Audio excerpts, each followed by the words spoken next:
Okay guys, welcome back. Dara from the Performance Base here, and we're going to go through 15.3, which was released last night, which is 14 minutes, as many reps as possible, 7 muscle ups, 50 wall balls and 100 double unders. We'll start off like we did for our 15.2 video, where we talked about just the overview, so quick ideas of just in general what the workout is about and kind of what we see as the main points. Warm up and metabolic preparation to allow yourself to perform at its best capacity once you start your workout. And then points of performance, just little things to be thinking about while you work your way through that actual workout. So I'll start off by saying I actually think this is actually a really, really good workout. It will definitely catch some people out in terms of where they may have been last year. Did they work on the weaknesses in terms of the muscle ups? I know there was a lot of talk last year about the muscle ups, people couldn't manage it, and Dave Castro did say you have a year to work on it, and it's come back obviously now, and the muscle ups being at the start of the actual workout may catch some people out. Again, remember you do 14 minutes, so if you are only at the point of doing singles, get your 7, take as much time as you want and make that as an achievement within that workout alone, and then move through the rest of the movements as best you can, hopefully getting back onto the rings if you can. But you can make this quite a positive thing. It is naturally an aerobic style workout. 14 minutes, if you pace it correctly, we can stay within the kind of relatively pain-free zones. And there will be a little bit of local muscle endurance, not necessarily with the legs. Again, 50 wall balls, if you're getting, let's say, 2 with a bit rounds done or whatever, it's not a huge amount of movement for the legs or load for the legs, so it shouldn't catch too many people out. And definitely when we break it down in a smart way, we should make it a little bit more manageable. You'll probably get more in the upper body in terms of the chest from the dip out and the triceps from the rings. Naturally from the double unders, you're probably going to get a little bit burning going on in the delts, interior delts and stuff. But apart from that, it should be relatively pain-free compared to 15.1 and 15.2. It is definitely something that we want to think about immediately will be the breathing. I know we spoke about it in the last one, and we will be doing a podcast or a vlog in terms of why breathing is so important. But if we breathe correctly on this, we should be able to get through it relatively good, okay. Naturally, the strategy will back that up as well, which we're going to go through. So, but breathing will definitely be the first thing we need to be thinking about. We know with wall balls, if we're too tight and maybe amped up a little bit too much, you kind of cut yourself short a couple of reps. Same idea on double unders. So we'll go through that a little bit further, the points of performance. Third point would be that it's a mental game. So when people see the muscle ups at the beginning, and your 50 wall balls, that number being 50 can kind of get people stirred up a little bit, and then the 100 double unders, same idea. So we're going to break the numbers down so that those numbers don't really matter. We'll focus on the small numbers and we'll get there without any main issues. And the reason why I like it so much is, like I said, it's an advanced and basic skill modalities. So we have the muscle ups, yes, at the beginning, but also the basic movements, which is the wall balls and the double unders, should be dialed in for most people. If you're hitting the RX, they should be like just basic movement of breathing. They shouldn't be a stressor.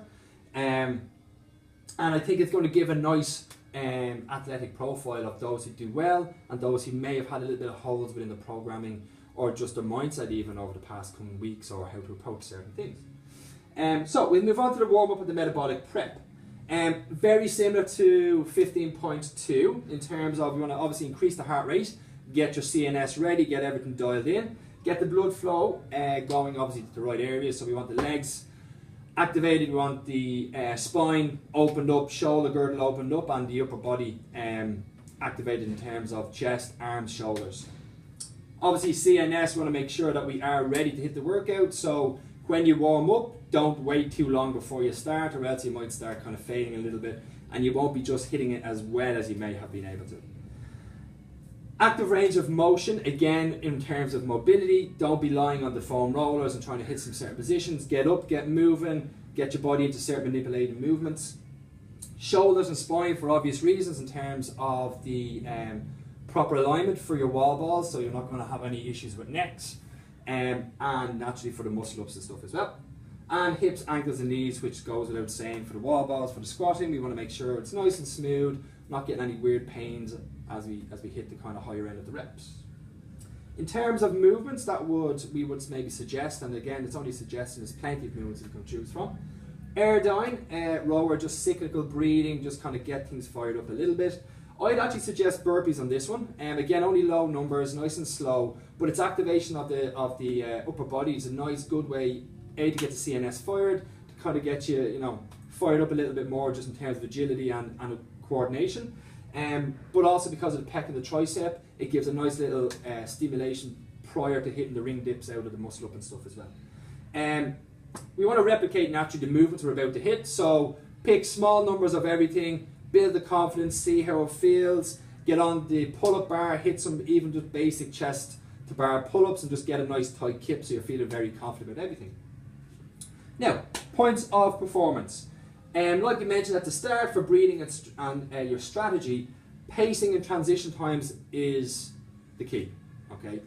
Again, if you watched the girls last night at the live announcement, they paced pretty well in terms they could move from one to the other without too much time wasted either looking at the rings or the ball or the double under ropes. Definitely within the first 3/4 of the workout. Towards the end, obviously Lauren Brooks kind of broke down on the muscle ups and stuff, but apart from that, their pacing and their transition times were pretty smooth.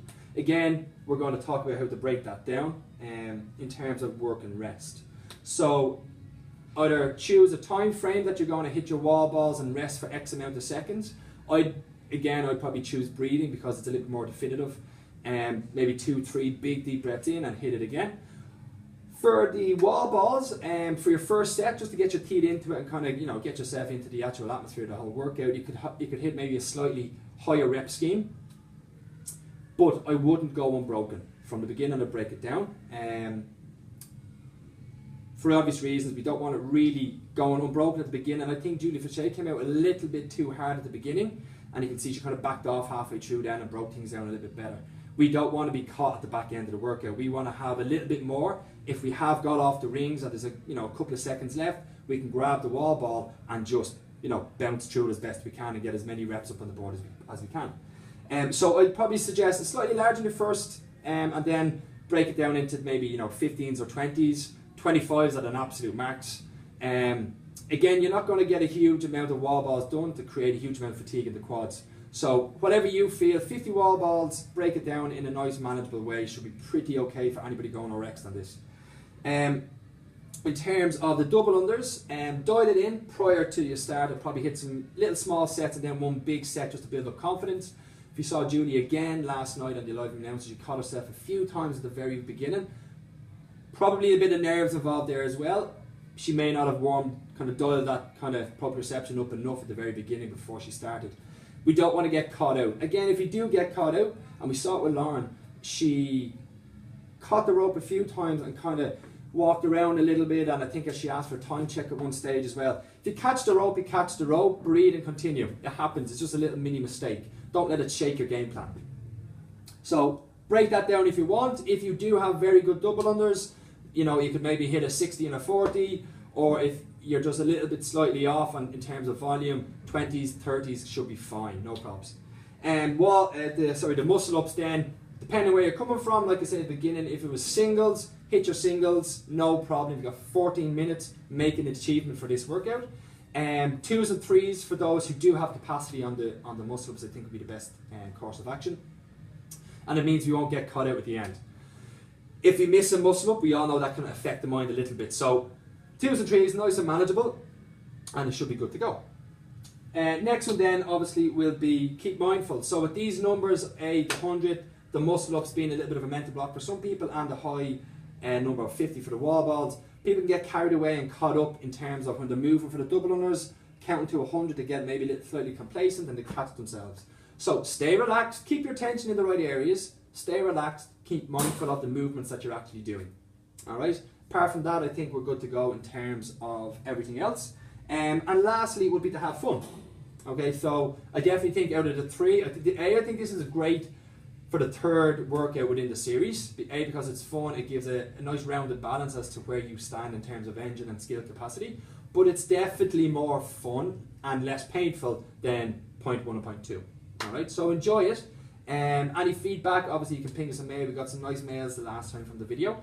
and we'll see you again for 15.4. Cheers, guys.